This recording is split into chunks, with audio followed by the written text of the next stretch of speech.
You're now listening to Sound Talent Media. Check out more shows at soundtalentmedia.com. Hey, what's up, everyone? I'm Matt Migaki, the vocalist of Cryptopsy and the host of the Vox and Hops Metal Podcast, where I sit down with fellow metal musicians. We talk all about their lives and music while sharing killer craft beers. If you've ever wanted to sneak backstage and share a beer with one of your favorite musicians, well, Vox and Hops is the podcast for you. This week on the podcast, I dropped a killer episode with Johannes Ekström of Avatar. There is this episode and over 440 other ones to help you enjoy life, metal, and craft beer. So what are you waiting for? It's time to become a Vox and Hops head. Cheers! Hey folks, how's it going? Sometimes I wish somebody would reply to me when I do these.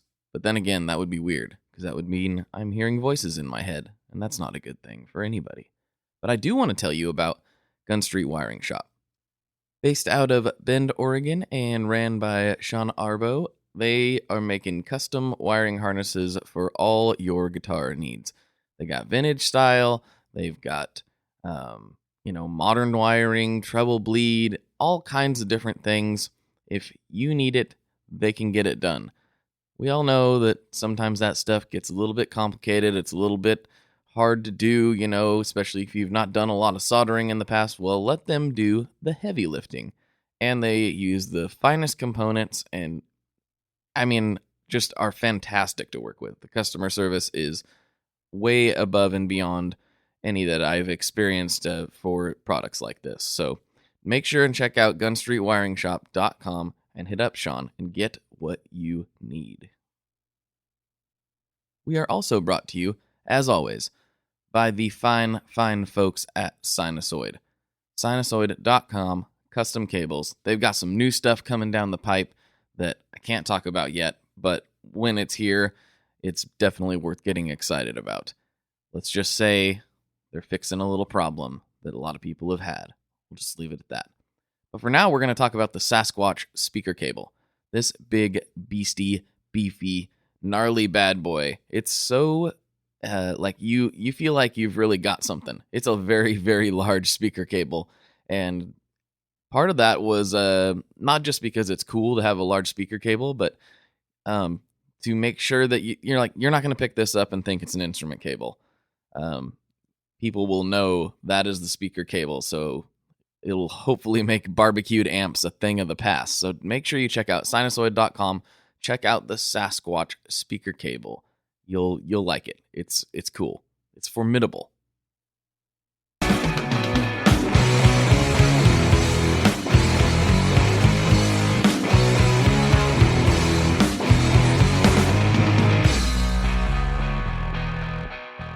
Hello, everyone. Welcome back to another episode of the ToneMob.com podcast, the show about guitar tone and the people behind it. I am your host, Blake Weiland, and with me today I have Cindy Hulej of Cindy Guitars. How's it going? How you doing? I'm pretty Everything's good. going good. Yeah, awesome. Yep, I'm. As we talked about briefly off of the air, I'm preparing to fly down to your neck of the woods. So That's awesome. It's a little bit hectic. Yeah, we're gonna have. We started your body already, so we're excited about that. Oh, exciting! Got the build going. Oh, I'm so stoked. I'm really, really excited. Well, for some people who don't know, Cindy works with Rick Kelly down at Carmine Street Guitars, and she also does her stuff. And so that's what we're talking about, because they're building me a Jazzmaster right now. So very excited. Yeah, it's gonna be awesome. We don't get to do too many Jazzmasters with the Pine anyway, so I'm really excited to hear that.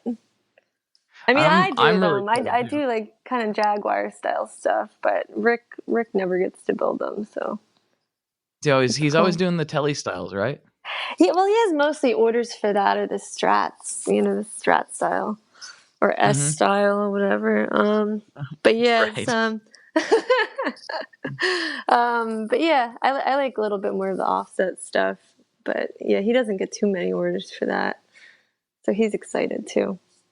That's awesome. Yeah, I wasn't sure when we were, because I talked to Rick when we were down there, but I did not talk to him about this. And so, some builders, they don't like to build certain things. And I've seen that like most of the stuff was tellies and strats. And my wife was like, what are you going to get for your birthday? Is I just turned 30. So, she's like, it's a big birthday. I'm like, it's fine. It's not that big of a deal. She's like, you should get one of those guitars we've seen in New York. And I was like, I wonder if he would build me a Jazz Master. I didn't even know if like, cause some builders just won't do certain things, Yeah. But I was really excited. Yeah, Rick's definitely like really into the T styles. That's his favorite. But we've done all kinds of things. We've done really weird stuff.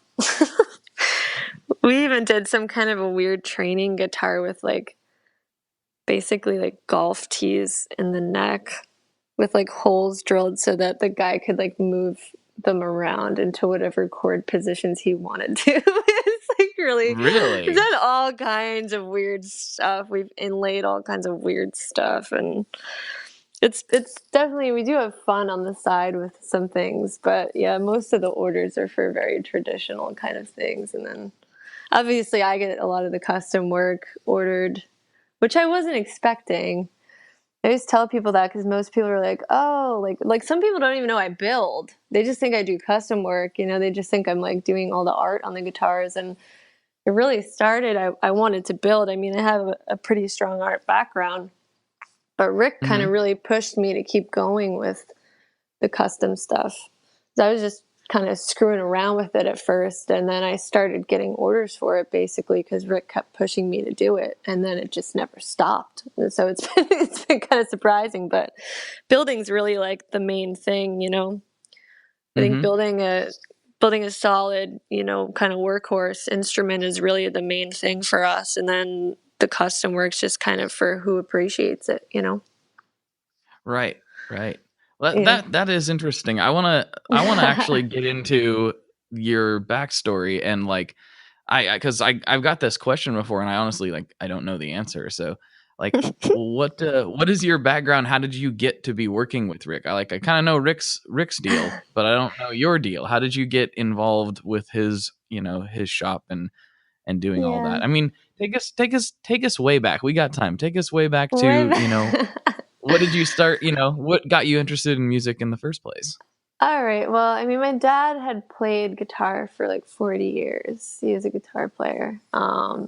He grew up playing and everything. So I grew up watching him when I was really little.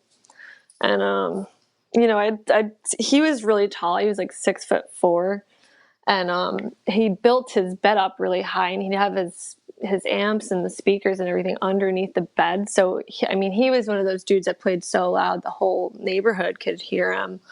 And he would just play for hours on end. So when I used to, I didn't live with him growing up for some time. So when I used to visit him, I used to go over there and just sit on the bed, and the whole thing would just be like shaking because it would be so loud. And I would just watch him play guitar for hours. So that's kind of, the whole music thing and growing up with all the rock and roll and all that really came from him, and, watching him play guitar. So that's kind of how I got into it. And then he gave me, that was like the first neck reset that I ever did was, he gave me this Stewart Oraphonic when I was about 8. And he didn't really, I guess he didn't think that I was going to seriously pick it up. He just wanted to kind of introduce me to something. And it's like, I don't know if it was a lefty or righty. I think that I really don't know when the controls were added or anything, but it's set up as a righty. It was set up as a righty when I got it, but it has, the controls for a lefty and where they are and everything. And the strings were they were rusted beyond anything I've ever seen, and like an inch off the fingerboard. And I was trying to play the thing, and it was always just like, oh my God, I'm never going to be able to play guitar. It's just way too hard. This is crazy. It hurts, it's just nuts. So after a year or so of me just kind of strumming and screwing around with it, he gave me one of his electric guitars, and that really kind of just took off with me. and I didn't put it down for a while. I don't play as much as I used to now because I'm building so much and work is work. But but I grew up playing a lot, and that's kind of where that stemmed from. But I would still, I've been consistent in playing throughout my life.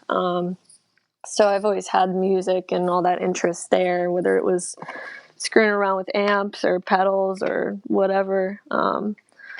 But basically, Rick, I was on like the Marshall forum and the gear page and all that all throughout high school, reading and talking about stuff on there. And I found Rick on there.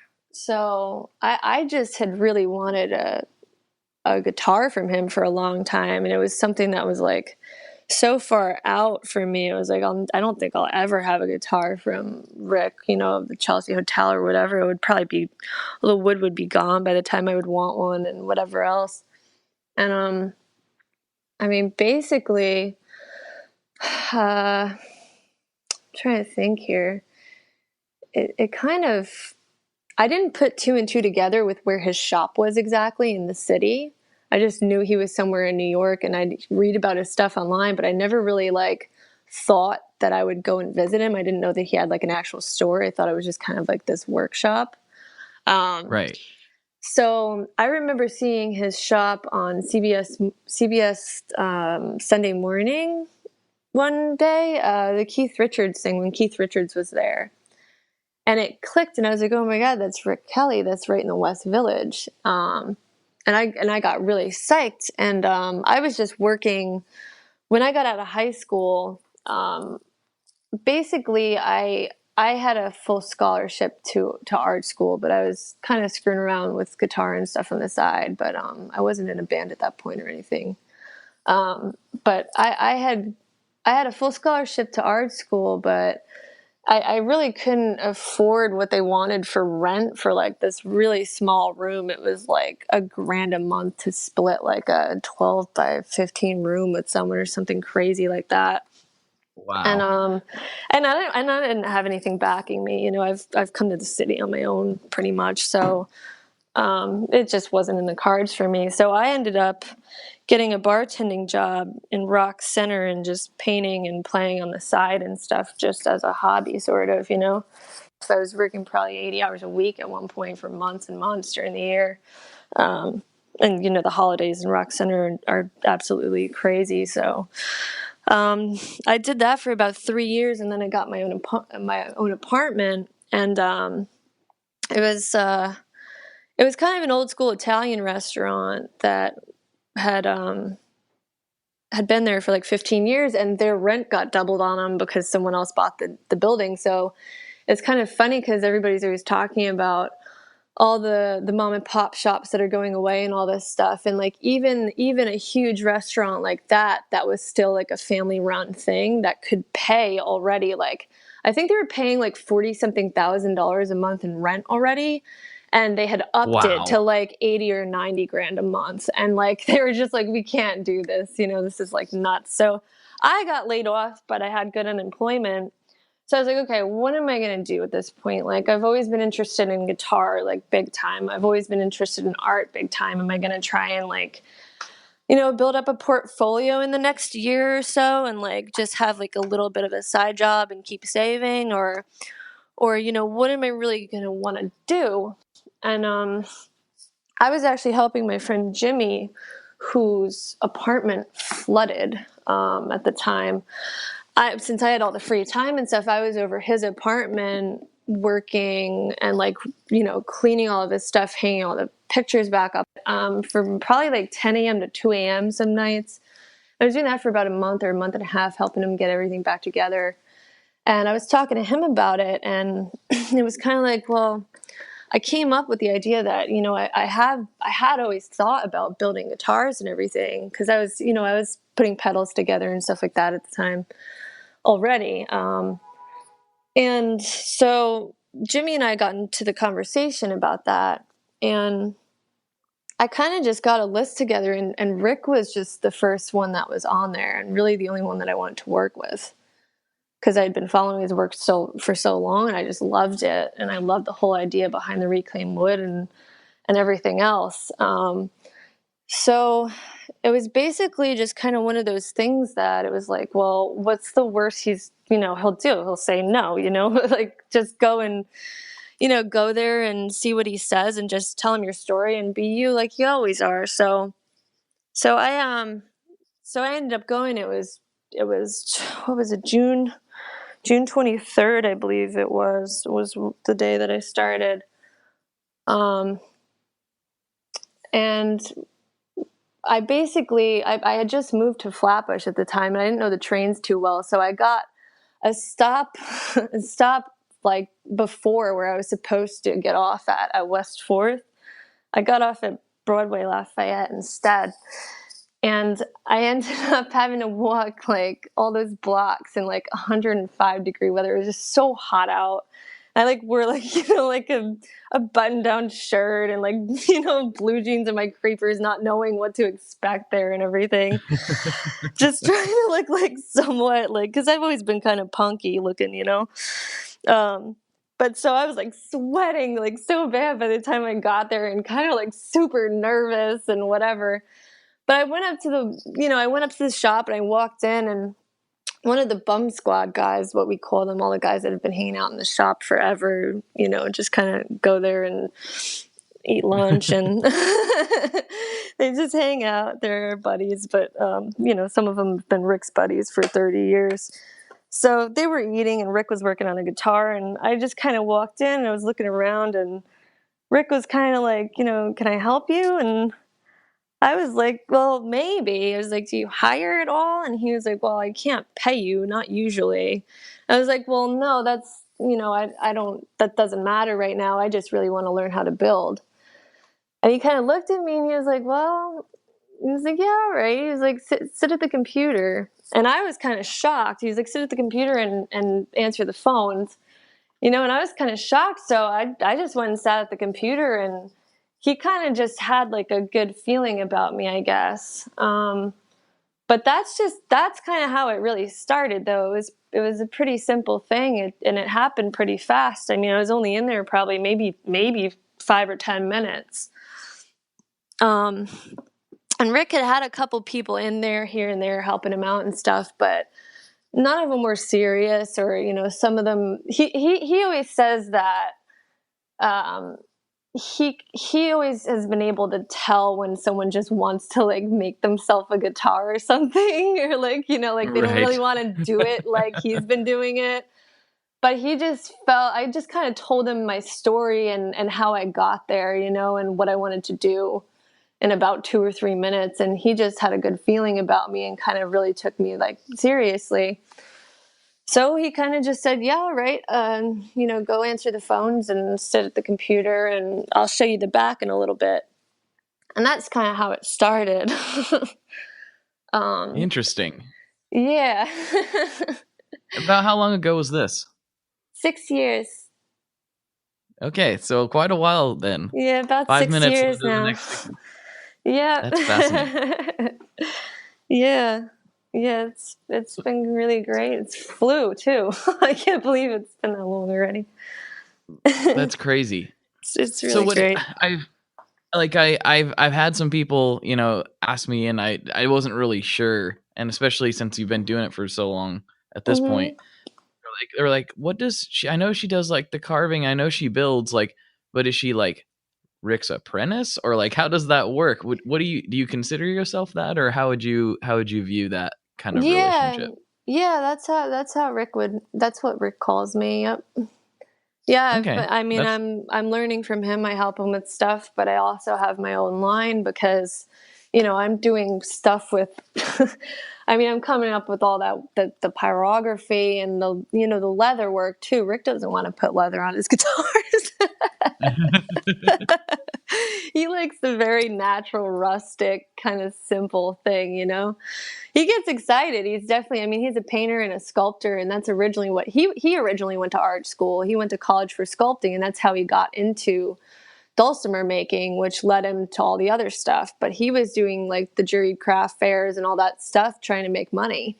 And it just turned into a lifetime career. It's been 50 years actually. This past May 2nd was 50 years he's been building. Wow. Yeah, that's awesome. It's really awesome. But yeah, I mean, that's so cool. I learn I learn exactly how he builds and what he does and his tricks, and that's how I build my guitars. His philosophy is my philosophy. So yeah, but yeah, I mean, we do a lot together around the shop, and I help him with stuff, he helps me with stuff, and I'm learning. I've been learning from him everything. Yeah. So I know you're primarily learning from him, but he, like you said, he hasn't really had anybody else in the shop like you. Right. We had one guy, Chris, in there for a few years who did a lot of repairs and stuff like that, but he wasn't really too interested in like doing full builds and stuff for the most part. But he was there for years, every weekend and stuff like that with us, and he's a real good dude. But he's working over different goals. Yeah, repair stuff. Yeah, he's working with Crandall now, I think, over in the east side. But okay, cool. Yeah. No, where I was going with that was, do you think that you've brought any kind of fresh perspective or different ways of looking at things to him, or has he pretty much got it all figured out? In terms of the building or or design, or just general, or maybe just how the business operates. Like, clearly he wasn't doing a whole lot of social stuff before you came along.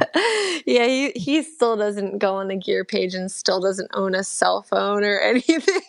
He likes to look at Instagram on the computer and see what people say in the morning, and that's about as far as he goes. I mean, besides the Facebook page, he's always done that. But I mean, I can tell you when I walked in, like the showcases, because it's only been Rick and his mother pretty much. I mean, his showcases were like just like filled with sawdust and had like parts like piled up in them, because it would just like he didn't really care to sell anything, and like he would know where everything was that way and just have parts for the build. So the first thing that I did was like and it took me like probably like at least a month to talk him into letting me touch anything in there, because he was so afraid of everything getting like all screwed up, not knowing where anything was. I took everything out of there and cleaned them, and we got new bulbs and everything, and that was we ended up doing this whole like renovation of the shop for about 8 months, and that ended up, I redid the whole back with him so we had more room for tools, and we cut all the wood and pulled all the nails and all that, and labeled it all and put it up on the shelves, and everything up on the shelves had to be removed. It was literally an 8-month project for sure. Wow. And the goal of it was to actually, where my bench is, it was supposed to be some more tools, like a big belt sander or something like that, something or drum sander rather. Just we weren't quite sure what we wanted to do, but I just figured it would help him out, having room for things that he's been wanting to get and everything. But he ended up suggesting that I just have a bench over there, so we ended up building the Cindy bench, and that's my side of the shop now. And we did get a drum sander and stuff like that, but yeah, it's been like it's been definitely different trying to keep him organized. I've made sheets for him to keep his orders more organized, so he writes everybody's name down on one sheet, and rather than having a whole bunch of different papers and stuff, because he doesn't do anything on the computer, obviously, like we were talking about. So he's just got stacks of order papers and stuff, so I've definitely done some stuff there, I think. In terms of the builds too, I'd say we both kind of learn from each other with things, but Rick's been doing it for so long.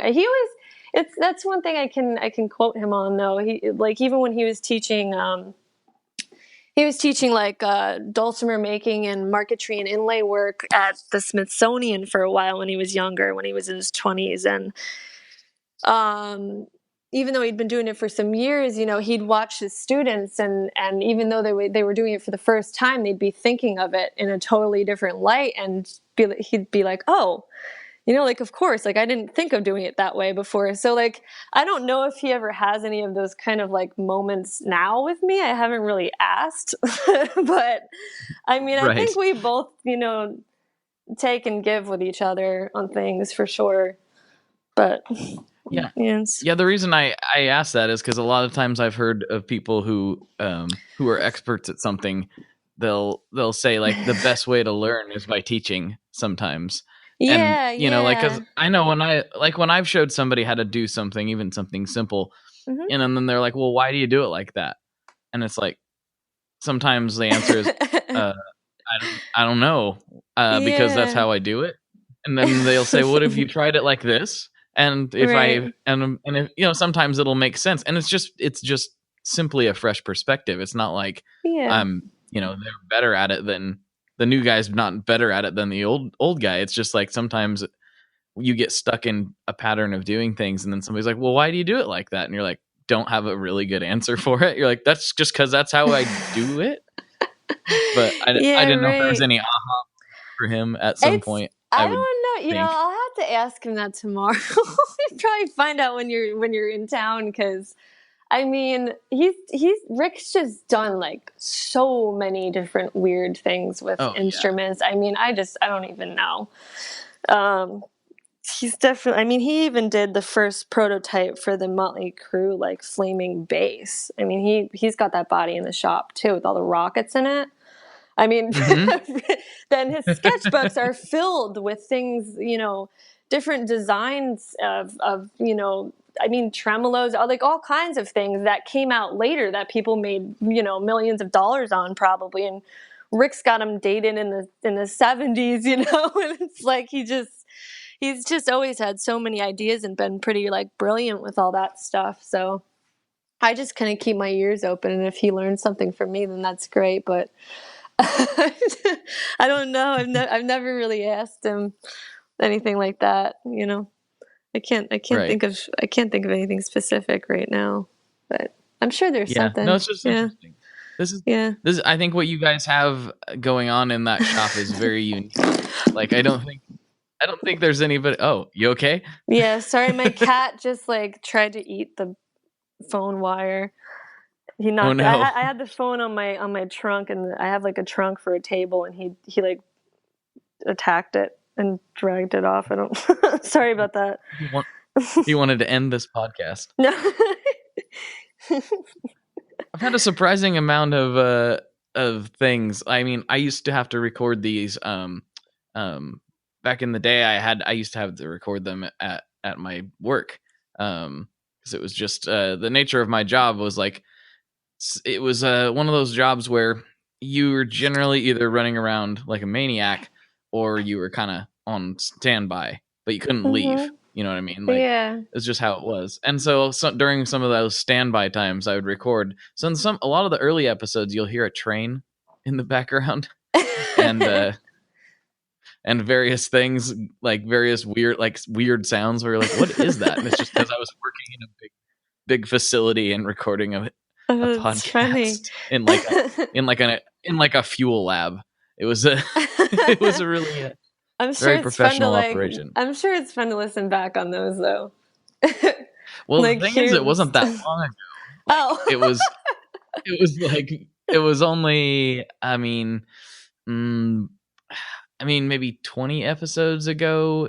Yeah. Maybe more. That like I 100% was doing these, in my little music room.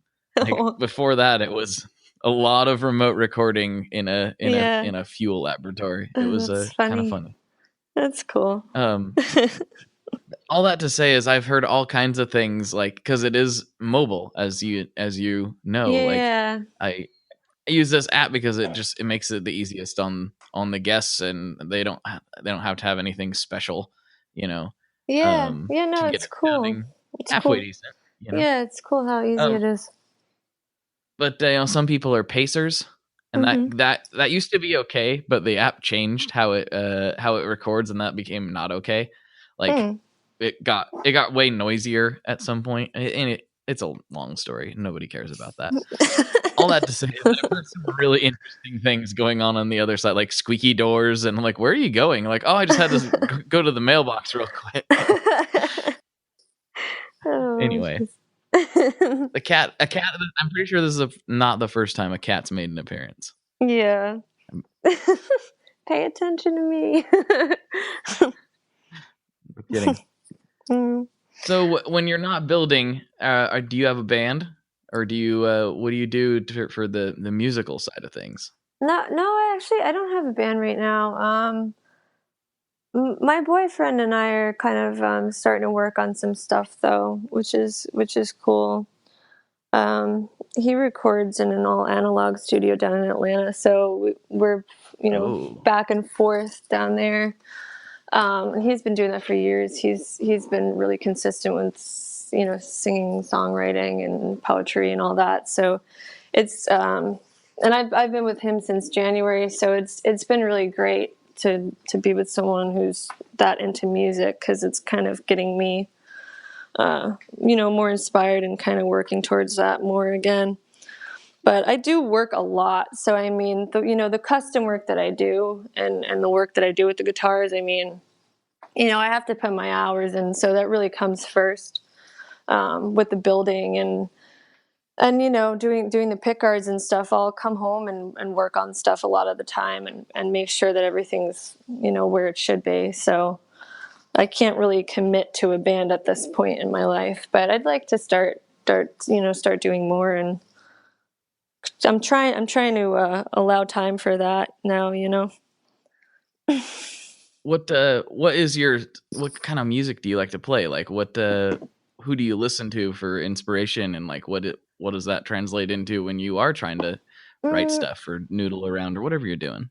Well, I mean, my tastes are really all over the place. So I'm kind of just at a different place now. I'm trying to learn newer stuff and play stuff that I haven't really played before. But I grew up playing. My dad was really into Southern rock and classic rock, and I got into punk when I was really young, and all the street punk stuff, and then all the post-punk stuff and goth rock even, but I'm kind of all over the board. I like blues a lot. I'm starting to get into jazz more than I ever was. So I kind of am very open-minded with that thing, that sort of thing. But I've played everything from sort of R.L. Burnside type stuff to like Iron Maiden. So I'm kind of all over the place with that. I can relate to that. Yeah. I don't really have like a specific style right now. I'm just kind of experimenting with all different tunings and whatever else. Yeah, I'm a little bit all over the place too, but then I did make a playlist one time just in Apple Music just for fun. And then I looked at it and I went, this is probably exactly what my friends would think I would put on a playlist. Like it was like very stereotypical Blake, playlist. It was kind of funny, and so I think that's what I called it. I think I called it like exactly what you think I'd be listening to right now. Which was pretty good. Yeah, it was. Yeah, I think it started out with like some Waylon Jennings, and then it went into like Every Time I Die, and then the Home Improvement theme song. Like, that's great. It was a little bit off the wall, but I can relate to that. Yeah, that's kind of how I am. Yeah. So with the custom stuff that you do, how did you get started with that? That's very interesting to me, because like it's one thing to walk in and have Rick teach you how to build a guitar, but it's a completely another thing to take on that kind of work. Well, like I said, I kind of told him my story when I walked in, so he knew that I had an art background like him. And he knew that I was supposed to go to art school and knew that I was really into painting and drawing and everything else. I was taking life drawing and anatomy classes for a while there, and etching and lithography. So I've always been all over the place in terms of the mediums that I use as well when it comes to, art. So when I got there, I was kind of just, I asked him, I think, because I had seen one of he'd done a couple things like wood burn before. And I had actually bought a ukulele just to strip and wood burn before I had gotten there, because my dad gave me his wood burning kit. I was probably 8, or 8 or 9, around the same time as a guitar. And I was kind of experimenting with that stuff back then, obviously not like how I am now, but I was always really interested in it. So I ended up with a ukulele that I was supposed to strip and wood burn, and I never did. I was just playing it. But I had seen a pick guard that he'd done in a guitar. It was like a buffalo with like barbed wire and rope on it or something, one of his like T-styles, that I think ended up in Canada. But I had seen the pictures online, and I was asking him, do you wood burn a lot, or like I kind of want to try that, and maybe I could try and paint something on a guitar or draw or whatever. So I was working on one of these white pick guards because I really liked working in pencil too, with the life drawing and anatomy. So I was trying to work on these pick guards with a pencil, and it was driving me nuts because I'd do all the shading and everything that I needed to, but when you turn the pencil in the light, it just looks like you just colored the whole thing with pencil flat, you can't see like the lights and darks in that. So like for a guitar that you're moving around and stuff in the light, like it was just driving me nuts. I was like, this is stupid. Why am I even doing this? So I kind of I did like one guard and pencil, and then never did one again. And then I ended up experimenting with the wood burning, got like a proper wood burner. That was the next thing I ordered. And I had done this it was actually like a masthead, like S-style model that Rick did for Bob Dylan. It was like one of the Bob Dylan models. And he had that body in there just raw, just sitting there. And I ended up doing a bunch of kind of just weird design on it. Along with a wood burn, like a full wood burn pick guard. It was a baritone S-style, actually. But that was kind of the first thing. And direct from that, I ended up getting an order from our buddy Woody. He was the first one that ordered something. He ordered a matching strap, too. So I was actually burning leather straps as well. I do that sometimes, but he ended up ordering a scroll work guard. So I did a bunch of scroll work on a pick guard, and then the matching strap to go with it. And then Rick just kept pushing me to do it. He always wanted to do something with sculpture, but it's so much money to get started with a portfolio for that. So he never got to work in the stuff that he really wanted to, when it comes to that. But I mean, he's very happy that he ended up where he did, but he loves that stuff. So I think he liked to see me doing some stuff with artwork on there. But it was really Rick pushing me, because I was like, nobody's going to order this. Like people don't like buy guitars like this, it's like crazy looking, but the more I did it, I just got a lot of orders for stuff. And I still, with doing custom work and getting orders like that, of course, you're kind of doing what that person wants, sometimes. And like some people are like, oh, just do whatever you think looks good. But, some people, you end up doing crazy stuff that you normally wouldn't. So I kind of wanted to do something that I thought would look really cool. And that's kind of how more of the custom work kind of came up in my mind, because, I was always into making clothes and stuff when I was younger too. And I always liked leather and all that stuff. And that's kind of how the moto thing came, with the zipper pocket idea. That's, a pickpocket. There's an actual like zipper pocket on it, you know. But it's very like Moto-esque. It's, you know, that leather style guitar that I first came up with.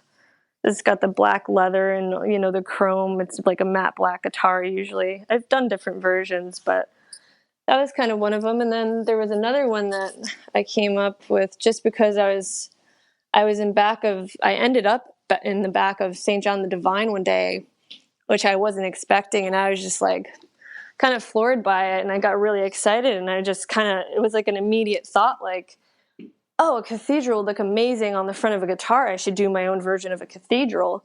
So, you know, I brought that idea to Rick, and we kind of ended up making that first body that actually Ian Doherty ended up with. He like fell in love with it when he was on tour and ended up buying it without even playing it at first.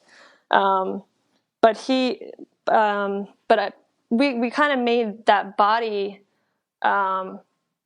based off of how much work I could fit on it, but still make it really practical. So we ended up doing the wooden pickup covers, but you know, it was just kind of I think when you're like kind of a creative person, stuff just happens like that. Like I just think that way.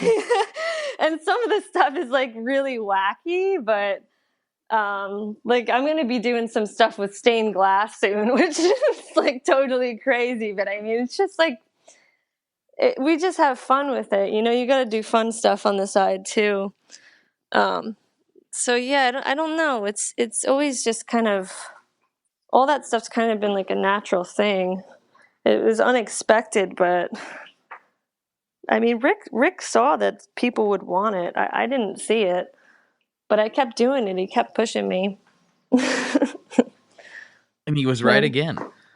Yeah, no, it's been really good. I've gotten a lot of crazy stuff, you know, at the shop. So, but it's been fun. It's definitely a lot of fun. It's really cool because it gives you that, you know, that way of kind of blending your two worlds together. You know what I mean? Like those sometimes seem like separate mediums, building and sculpting, but they're very similar, and that lets you kind of further kind of combine them together, I guess. Yeah, definitely. And you know, I get to do very traditional stuff too. You know, I've done this sort of black red blonde thing and whatever else. You know, I mean, we can't do thick, shiny finishes in this shop because we don't have the setup for it, and you're not really allowed where we're at, I guess. But Rick used to do that, you know, but yeah, other than that, I mean, yeah, I've done like very simple stuff too, but it's just most of the stuff I get orders for is, you know, what it is. I just kind of go with it. Like what you've become known for, sort of, unexpectedly. Yeah, yep. It's just cool. Yeah, for sure. So let's talk about the movie. The movie. I don't know much about the movie, but I want to know more about the movie. I'm very, very curious. Can you tell me more? Is it a documentary or what's the deal? Okay, so, well, Jim Jarmusch is the one who kind of instigated the whole thing, him and Carter, but his drummer / producer. But Ron Mann has been distributing Jim's films for like 15 years or something like that. But he's also been making documentaries for a really long time, since like the 70s or 80s. And so Jim told Ron that he's got to do a movie on us, you know, years ago, and Ron came in and met us, and it was just kind of happened that way. But basically, it is called Carmine Street Guitars, and it's 5 days in the life of the shop. They filmed for about a year. Oh wow! Yeah, no, it was a big thing, and you know, you had to have the same outfits on, and everything had to be the same every time they shot for the whole year. You know, it was like a solid month of shooting, like 7 to 7, and then it was like days here and there throughout the months, the rest of the year, and so yeah, it's kind of just like Rick's story, my story. We talk to the people that come in, you know, a lot of musicians and stuff come in. And it's just kind of like, you know, it's just kind of like what goes on in the shop, sort of. It's mostly It's mostly like a documentary style. Ron would give us like a few lines here and there, but he said that none of those lines really made it, and it's mostly just all natural kind of stuff that made it in, and it's very like, I mean, he says it's very like kind of humble and warm movie. But it's like an hour and a half. And we got into I don't know what I'm allowed to say because I don't know what other ones announced it, but the world premiere is in Venice.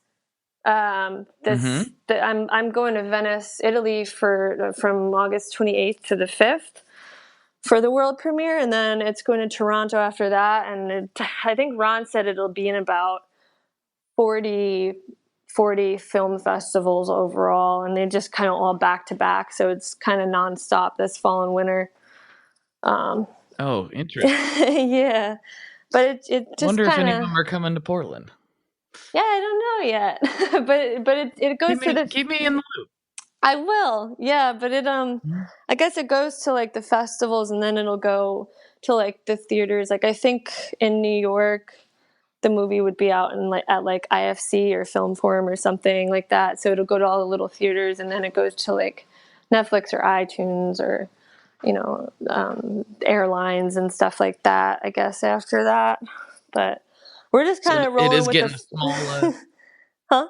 It is getting a small theatrical release then? So that's cool.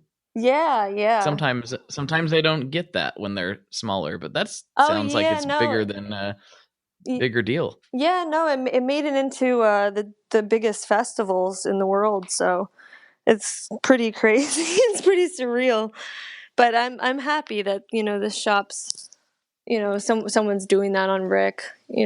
I mean, I'm super happy to be there by his side, of course, but ever since I was I had started there, I was always going, why is nobody documenting this proper? So I'm so happy that for him and the shop that it happened that way, because there really isn't anywhere like that I've seen. And it's been the shop's been there for 30 years itself now, in that location. He's had about 10 shops, so it's definitely like a special place. We actually just renovated the whole front too. I mean, when were you there again? Last year, right? I was there last year, yeah. Yeah, it looks... About I was in the fall. It was in the fall sometime. I can't remember exactly which month. Yeah, we ended up with Matt Umanoff's beautiful old oak 1800s cabinets. We walked over from Bleecker Street when he closed down, because his repair shop's still open, but he closed the whole store. I don't know how many people know that. I'm sure a lot of people do. Yeah. Yeah, I snuck in there. Somebody said they were closing, so I made sure to sneak in there before that happened. Yeah, well, we ended up with those really cool old display cabinets. They're pretty much as long as the other ones. So we renovated everything up front and we just finished building a new classical showcase up front, and then we got like one of those single guitar case displays, which was really happening. It happened like the same day that we were finishing up, or maybe it was starting the classical case. The Electric Lady Studios called up and gave us one of their cases, so we have that on the wall now too. It's pretty cool. Oh, nice! But yeah, that's amazing. Yeah, it was great. We were excited, but so we like renovated the whole front of the shop now too. So it looks very different. But yeah, but we couldn't do anything all last year because everything had to stay and look the same for the shots in the movie. So we were working around that for a bit. But yes, it was really good though. It was fun. That's cool. I'm really looking forward to seeing that. I'm definitely gonna come by while I'm down there. Yeah, I'm trying to think or up there. Yeah. Whatever it is. Yeah, no, for sure. I'm trying to think who's in it. I know it's Charlie Sexton, the Sadies, Eleanor Friedberg, Christine Bougie from the Bahamas. Lenny Kaye, Jim Jarmusch. There's a handful of other people too that come in.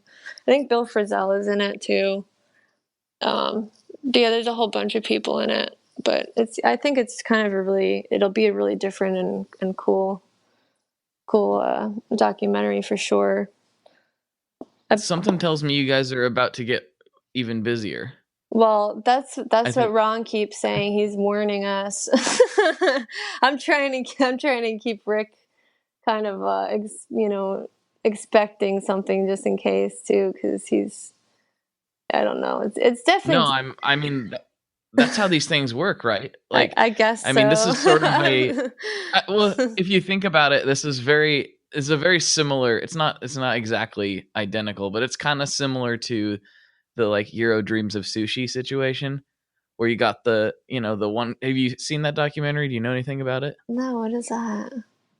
So it's a documentary about a sushi chef in Japan who all he does is make sushi, and like he like makes supposedly the best sushi in the world, and it's like a big deal to get there, and it's like a kind of a wait, and it's like hard to get in. I can't remember all the details, and he only makes like so many a day, so it's like it's a big deal. And then they made a documentary about him, and it went to all these big film festivals, and is very highly regarded documentary. And now it's like impossible to get in there. Yeah, you know what I mean? It's kind of the same thing. It sounds like a same thing. Yeah, that's it could happen. It was really funny actually, because they did well when I was actually, when Jay and I, my boyfriend, were down in Atlanta recording, and I went to Nashville for some business and stuff like that. I was doing guitar stuff down there I was on the road for like a month back in May, and CBS this morning filmed Rick in the shop and did like a segment that came out 2 days ago or yesterday.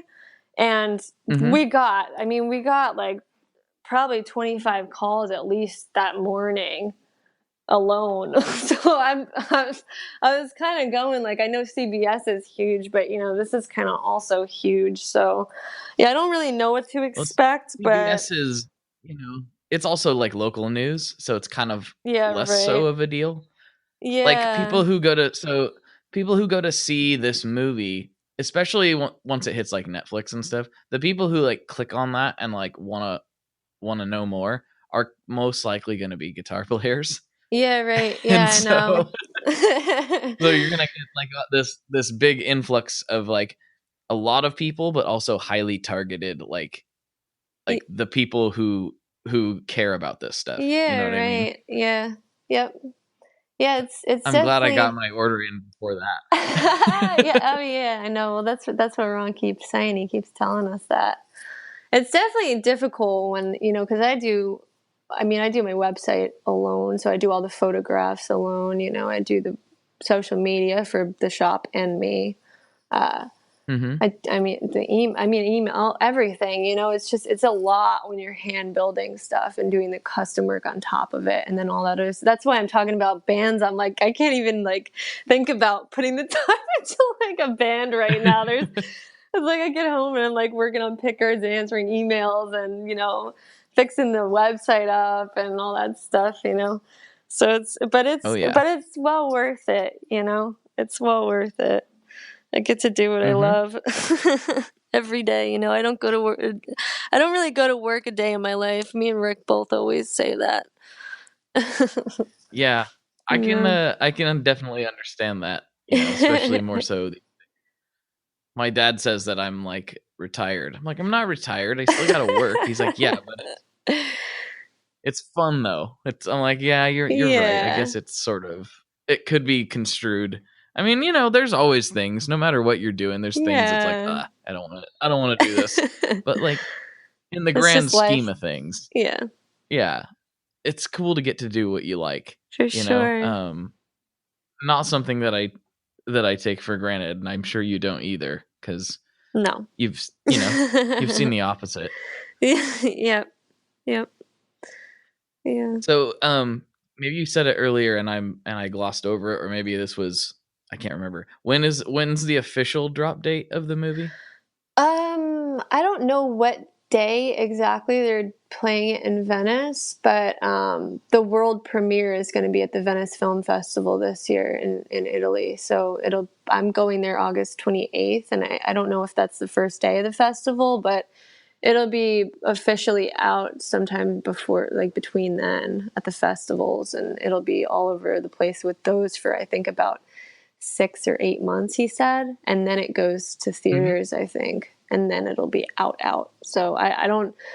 I mean, even all the festivals, I mean, we're finding that out kind of week by week right now. So I really don't have like an official date on when the movie will be out to watch at home. But I think just keep your eyes open with the social media stuff, because we'll be posting about it when we find out. So that'll be cool. Yeah. That'll be really cool. Yeah. All right. We're getting close to the end, but not totally. I did have a question, and I don't know if you'll remember or if it even really matters.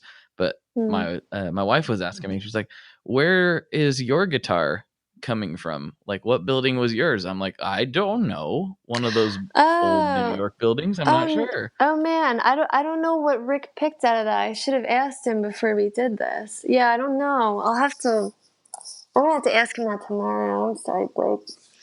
No, it's all good. I'm not thinking about it. Yeah, I don't know I didn't ask him what piece he picked for it. I didn't ask him. That's okay. I'll text you tomorrow. Yeah, I'll let you know. Okay. Well, thank you. Yeah. So this I was about to say something, but then I realized I don't know that that's true, because you said you came to the city. You weren't born in the city. Is that right? Yeah, no, I grew up in Jersey, but my grandfather grew up in Bay Ridge, Brooklyn, and I mean I didn't have family here growing up really, but I started coming to the city when I was pretty young. But I grew up in a town that you can see the Verrazano Bridge from at night. So I used to go and look at the Verrazano Bridge growing up all the time. Gotcha. Like 45 minutes from the city if you drive down the turnpike. Okay, so not too bad then. Yeah, not too far. Not too. Yeah, I was about to say as a native New Yorker, but I guess you're almost a native New Yorker. I think I know what your answer to this next question is going to be, but this is the most important question that I ask on these podcasts. And yeah, it's a big deal. Some people it causes a lot of controversy, and generally, a lot of discomfort amongst the guests. But here we go. What kind of pizza do you like? What kind of pizza? What do you mean? What kind of pizza do I like? Like, what kind do I? What kind of pizza? Like, what do I like on it? Yeah, what kind do you?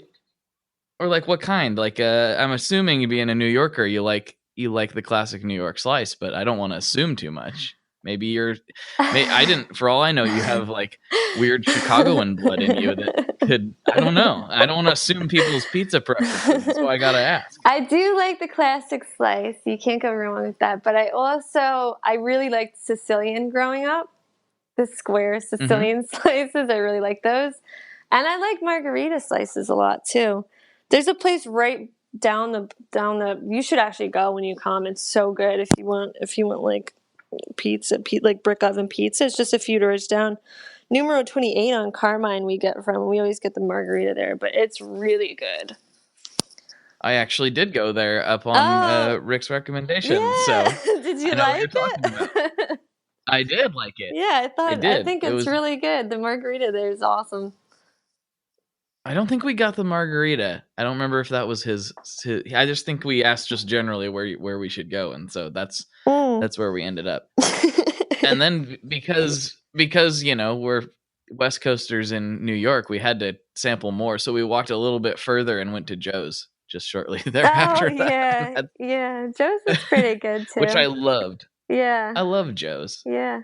That's the one I think of is Joe's for some reason. That stuck in my brain.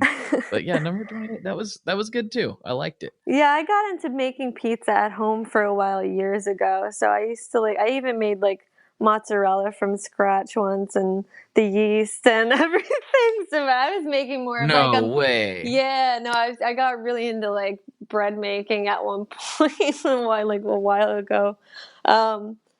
When I lived in Harlem, but yeah, it was mostly like sort of margarita, thin, sort of traditional Italian pizza or whatever. But that sounds delicious. Yeah, no, it's definitely I'm even making the mozzarella from scratch. That's crazy. Yeah, we screwed that up a couple times, but I yeah, it's fun, but it's definitely not easy. I probably will never do it again. And it's a lot of time. I was about to say it. But I don't know. Maybe someday. Maybe I'll try again. maybe give it another try. Well, I want to give a quick shout out, real quick, to Grant Wilson, from Big Ear, now Big Ear Pedals. He's the reason we're talking, and the reason that I have a guitar on order, like, because we were sitting in a park in Brooklyn because he knew we were visiting, and he called me because he's in Nashville now, but he called me because he knew I was in New York. Oh my God! He's like, you have to go. I didn't visit him when I was in Nashville. I didn't even think about that. That was so silly. I'll have to visit him next time. Oh yeah, you got to hit him up. That was so silly of me. I just seen him a couple weeks ago. So, but yeah, he called me while we were sitting in Brooklyn, and he's like, "Okay, listen, here's the deal. You have to go to Carmine Street." I was like, "I don't know about Carmine Street. Tell me more." And he kind of gave me the rundown, and I was like, "Yes, 100%, I have to go there." And that's where I got your phone number, though we didn't actually talk. Yeah, I don't know. I don't remember what I was doing that week. I missed you by I don't know, a day or something. Yeah, and I was just like, "Hey, can I go to the shop and record a podcast with Rick?" And you were like, "Sure." Random person who was texting me.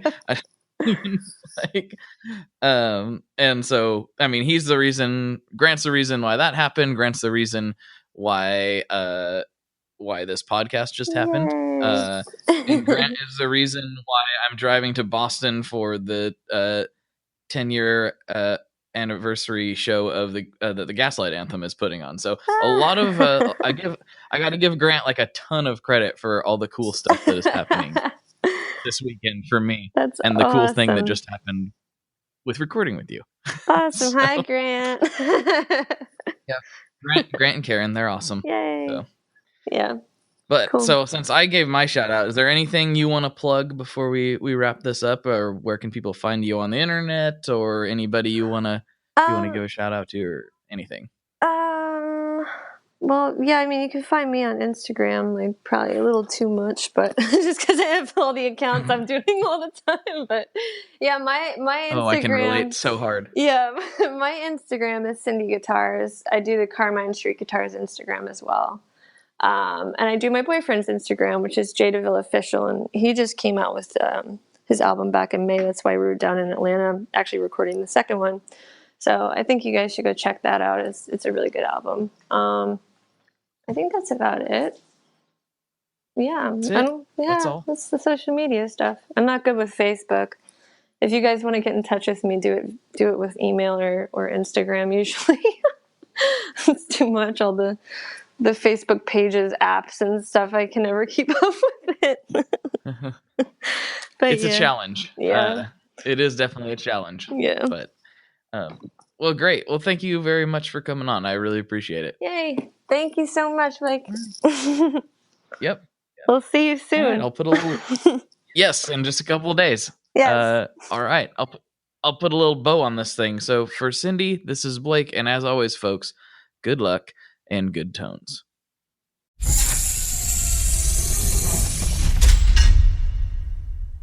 All right, that does it.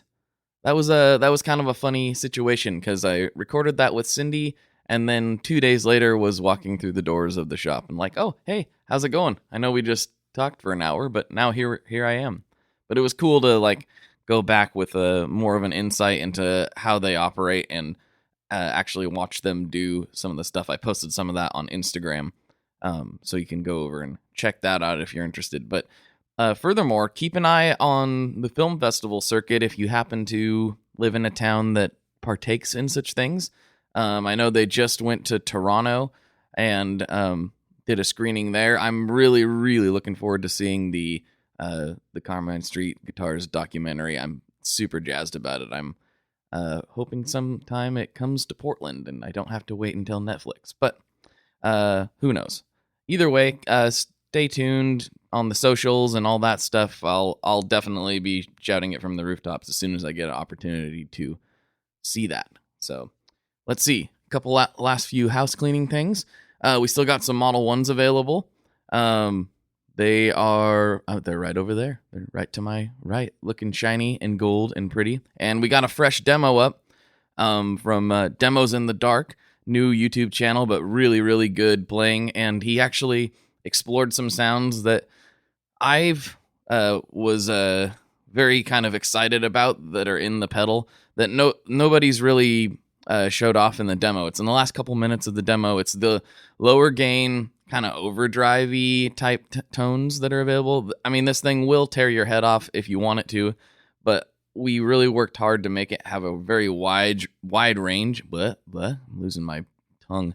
A wide range of gain and sounds available, and nobody's really touched on that lower end side because it's it's fun to play with lots of fuzz. But he did a good job in the last couple minutes of that video, so I was super excited to see that. So if you head over to tonemob.com/store, you'll see the link for that YouTube on that product page. So if you are interested, we still got a few of those available. I think we got 15 or so. And yeah, that helps keep the show going, and you get a sweet fuzz in a sweet wood box, and I'll get them shipped out as soon as you order it.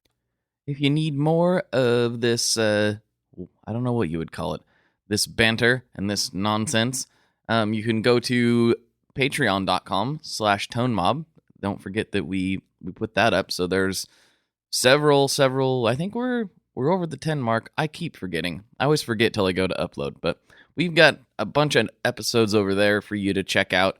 And one of the things I haven't really talked about too much on the main podcast is the different levels. I've kind of vaguely described them, but one of the ones I was surprised that a lot of people have signed up for and we're kind of having some fun with is the top level, which is the $25 a month level, which is blown me away that there's actually been interest in that, because it gives you all the benefits of all the other levels, plus with the additional benefit of I send you random things in the mailbox. They may or may not be guitar related.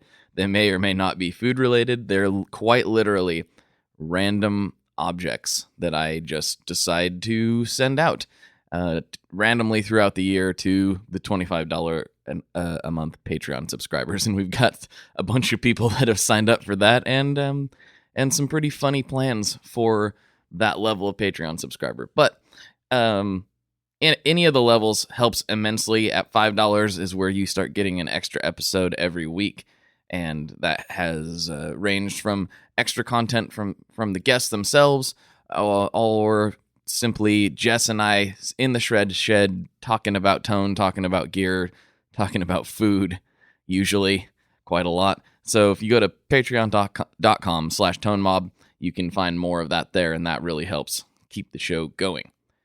What else helps keep the show going would be if you could just tell one friend about it. You probably know some people that play guitar. You know, maybe they would get something out of this this online banter. If you could just share this with one friend this week, that would be immensely appreciated. There are a lot of you out there, and I would love there to be more. There's no point in doing this if nobody's listening. So thank you very much for tuning in, and please just tell a friend about it. That would mean a whole lot to me. So thank you very much. I'll talk to you next week. One last thing before we totally sign off here. I just want to remind you that if you do any shopping at Stringjoy, that's Stringjoy guitar strings made in Nashville, that will help me out as well.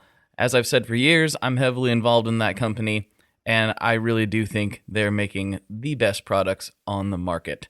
So if you would like to try custom strings, go to tonemob.com/stringjoy and check them out today. I seriously love what the team down there is doing.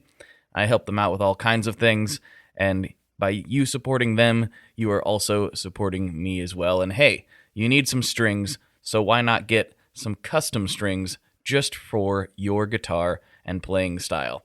Again, the link for that is tonemob.com/stringjoy, and that will take you right to their website, and you can do all your shopping through there, and that will help everyone involved out. So thank you very much. Talk to you next time. We are brought to you by the wonderful folks at Gun Street Wiring Shop. Yes, Gun Street Wiring Shop. I've talked about them before. I used to say based out of Bend, Oregon, but guess what? Sean moved to my neck of the woods. Sean's in Portland. Sean is awesome and has helped me with a bunch of stuff lately. And if you have wiring needs for your guitar, he can help you too. If you want to get weird with it, he can get weird. If you just need to spruce things up a little bit, there's your guy. He takes all the guesswork out of doing your guitar wiring, and he makes it simple, and his customer service is top-notch, and I can't say enough good things about Gun Street as a company. I really respect Sean and what he's all about, and the product is top-notch. I've got 3 different guitars that now have Gun Street harnesses in them, and I could not be happier. So go to gunstreetwiringshop.com and check them out.